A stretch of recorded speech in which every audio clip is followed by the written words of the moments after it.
স্বৈরাচার সরকারের লোকজন এখনো শিক্ষা প্রতিষ্ঠানগুলোতে আমাদের নতুন বাংলাদেশ গঠনের যে ভাবনা, যে চিন্তা, বিশেষ করে শিক্ষা ব্যবস্থাকে ধ্বংস করে দিয়ে আজকে শিক্ষা ব্যবস্থার উপর মানুষ আস্থা হারিয়ে ফেলেছে। সেটা বিশ্ববিদ্যালয় থেকে শুরু করে একেবারে প্রাইমারি স্কুল পর্যন্ত মানুষ আস্থা হারিয়ে ফেলেছে।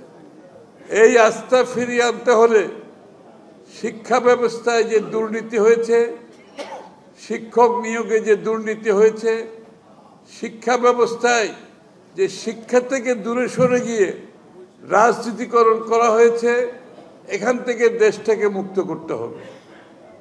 এবং আমি আশ্বস্ত করতে চাই আপনাদেরকে, যত তাড়াতাড়ি নির্বাচনের মাধ্যমে একটি নির্বাচিত সরকার আসবে,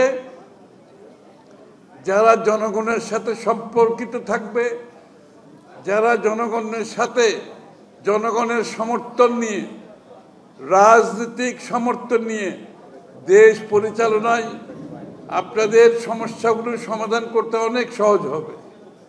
একটি নির্বাচিত সরকার যখন জনগণের সমর্থন নিয়ে দেশ পরিচালনা করে, জনগণের সাথে তাদের যে সম্পর্কিত জনগণের সমস্যা, শিক্ষকদের সমস্যা, শিক্ষা প্রতিষ্ঠানের সমস্যা, প্রতিনিয়ত একটি নির্বাচিত সরকার এই বিষয়গুলোর সাথে সম্পৃক্ত থাকে। আজকে যেটা অনুপস্থিত, সেখান থেকে বেরিয়ে আসতে হবে। একটি সুষ্ঠু নির্বাচনের মাধ্যমে, দ্রুত নির্বাচিত সরকারের মাধ্যমে জনগণের সমর্থন নিয়ে পরিবর্তন আনতে হবে। শুধু পুলিশ আর সরকারি কর্মকর্তারা কোনো পরিবর্তন আনতে পারবে না। এই জন্য একটা নির্বাচিত সরকারের সমর্থন, রাজনৈতিক ওয়েট, রাজনৈতিক মোবিলাইজেশন প্রয়োজন আছে। এই জন্য আপনাদের সমর্থন দরকার।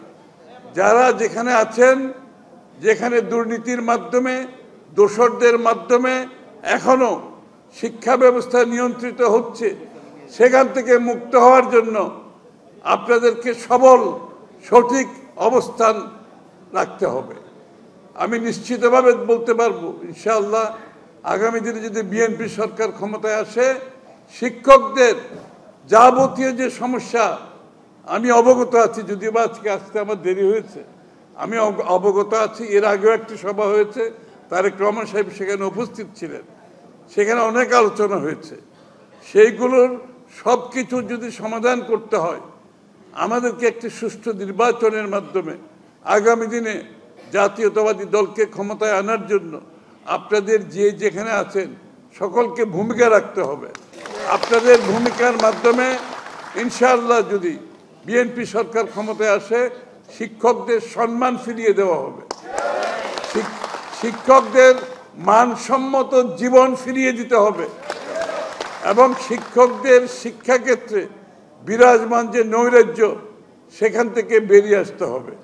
এর মাধ্যমে আগামী দিনে একটি শিক্ষিত জাতি গড়ে তোলার জন্য, শিক্ষিত জাতি ব্যতীত কোনো দেশ গড়ার কোনো সুযোগ নাই।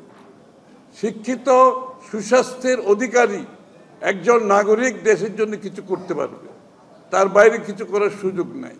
এবং আমাদের যে ডেমোগ্রাফিক ডিভিডেন্টের সুবিধা আছে, যে আমাদের এখনো একটা বড় ইয়াং জেনারেশন আছে, যাদেরকে আমরা দেশ গঠনে নিয়োজিত করতে পারবো, কিন্তু তাদেরকে সুশিক্ষিত করতে হবে, তাদেরকে সেই পরিবেশ দিতে হবে। তো আমি আশা করি আমাদের সেলিম ভূঁইয়া সাহেবের নেতৃত্বে আপনারা কাজ করে যাচ্ছেন। আগামী দিনে এই কথাগুলো মাথায় রেখে এখন থেকে কাজ করতে হবে।